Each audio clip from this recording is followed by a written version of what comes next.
again, this is why I don't have time for the doom and gloom narrative.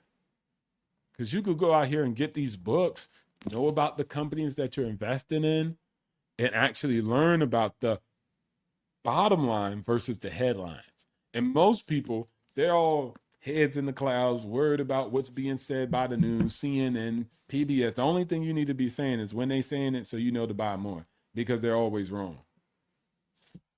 Right? But if you're sitting back there and you're doing your due diligence, then you can make things happen. You can make plays. This is why I say it's not beneficial for us to keep going back and forth about politicians. It's not beneficial for us to be yelling about Gavin Newsom and Trump. I got no ill will to none of them because I'm winning in America. And I know that some people voted for this and some people voted for that for these particular reasons. I go where I'm treated the best. And I also focus on the controllables. And what's controllable in my life? What I decide to do. The plays that I decide to make. That's what's going to help me. Not arguing about Gavin Newsom. I'm not going to be able to get the... Here comes the money. Money, money, money. Get it funny with a honey and the Lamborghini will do. I'm not going to be able to get the bag following politicians. They don't even make money, bruv. They be broke. All they do is sell hope. Hope is not a strategy. Shout outs to CGA. I'm not trying to follow them. I got to focus on my meat. And that sounded funny. And there's no pause to that too. Let me show y'all something before we head out. Because a lot of y'all going to be like, all right, look, why should we listen to you? Because the results. Let me show you the results. So you know I ain't just showing you talk. So y'all could go around here and listen to Candace Owens, listen to crash outs, listen to people always on the media, crying and complaining, whining and dining, and all that other stuff they be doing. Always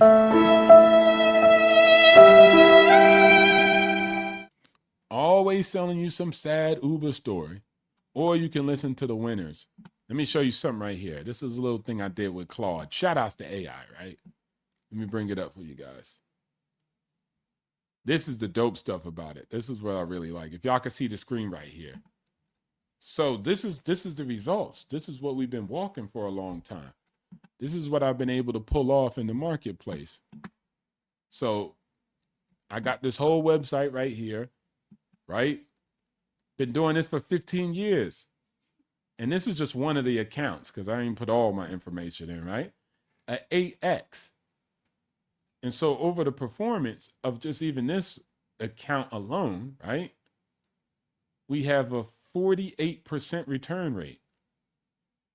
48% annualized on an annual basis for these 6 years.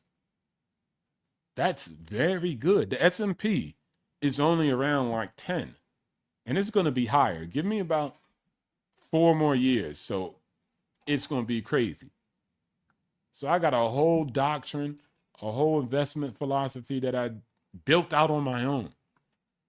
This is this type of stuff that you could do, man, when you're really on their bag, when you're focused, when you're not arguing with ninjas all day on the internet about bow-legged shorties, bow-legged busters, and all that other stuff. When you actually are sitting at the table and rewriting the whole entire storyline on your life. This is the actual damage you can do. This is the changes. So I even created new acronyms on this bad boy. I love talking about this. Look at this. I'm going to show y'all something real close. I call this life tax. You know, you got regular tax, right? Then you got life tax. So life tax, shout out to Coach Greg Adams, it's your money, energy, attention, and time. So when I'm trying to build when I'm looking at what I invest in as assets, like let's say real estate, or let's say I'm going to start a business. Look at all these businesses. They require massive time, massive energy, massive attention, and it's not even liquid, meaning you can't sell it fast. But when I actually compare real estate or the returns, the returns are 12 to 20 or 20 to 50. But public equities require low time, low energy, low attention, and they're instant. So for an overall effective score that doesn't drain my life, I don't have to trade off on my life so much. I get way more bang for my buck invested in stock. No emotional fatigue, no time loss, no middleman dilution. You sell a real estate, the realtors get 6%, then closing, they get another 2%. Now you're at 8%. Maybe you give up some seller concession. Now you're at 10%. So you sell $1 million home, you lose $100,000 because all these million middlemen are in the middle. Then you still got the taxes on it, federal and state. So all these people are eating up your money before you even get the bag. Right? But when you sell an asset, when I sell some NVIDIA, there's no middleman. I don't get charged 20% or 10%. I just sell it. And it's almost instantaneous. After I wrote that, I think Warren Buffett, I got a Warren Buffett quote up in here somewhere. But Warren Buffett said it's the best thing to invest in. Here we go, right here, Warren Buffett. The easiest business in the world. You can buy a piece of a great business from your chair. Like even buying an existing business is extremely difficult. But with this, you could buy it from your chair, bro. You just at home chilling, just bought a business. Yeah, I just bought a $5 trillion company in my chair at home. Like that is the wave. That is the stuff that really matters. Y'all can argue all that about that other stuff, and then you're going to end up just a brokey.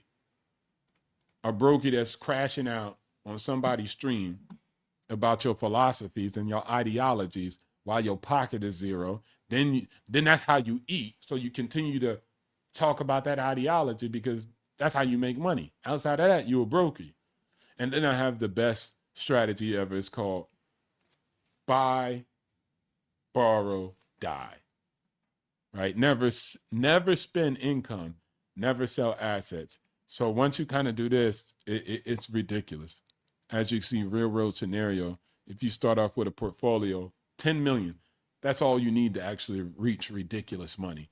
Because at that point, you could pay yourself $200,000 a year, almost $250,000 for 30 years straight, and your portfolio would grow to 11.18 million.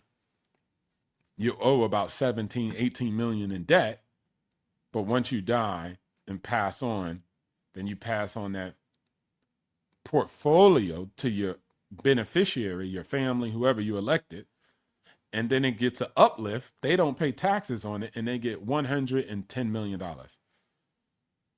And there's no gains on it. So basically, if they sell it right after that, they just take away $110 million straight cash.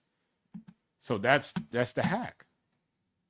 And then you never pay taxes, so I don't have to come up with tax strategies like in real estate. You got to figure out like, how do you do a cost segregation, a 1031? I don't have to do that because I just borrow. And borrowed money is not taxed. And I borrow for the rest of my life. And there's no payment schedule. Like you don't have to pay a monthly mortgage when you're actually leveraging your actual securities. Security line back of credit, like you don't have to pay per month. Just let it sit. There's no monthly payments like there is with a heat lock or not even a heat lock, a loan refinancing. So, man, I'm telling you, there's so much upside. I wish people would hear this more often. Not wish. I mean, it is what it is. Those who want to hear it can hear it. But you gotta, when you talking to somebody, bro, just ask them, like, what's your record look like? You know, are you accomplishing the things I'm trying to accomplish? Because if not, then you know what I'm saying? The death. And so who said this? I might have said this. The debt income method isn't about avoiding debt. It's about ensuring that every dollar borrowed works harder than its cost, creating a mathematically inevitable path to exponential wealth. That is the name of the game. But see, I didn't know none of this. I made up strategies. I made up solutions. I deviated from what, a regular advisor would tell me to do, which I still did their plan too, so don't get it twisted. But I did so much more. I followed the S&P 10, not the 500. I broke this bad boy down, man, and we murdered the game. Y'all guys, anybody, I don't have no degree. I ain't go to Yale. I ain't go to Harvard, right? I just worked my way through it. And that was before ChatGPT. Now you got it, and you just go to the next level so easily.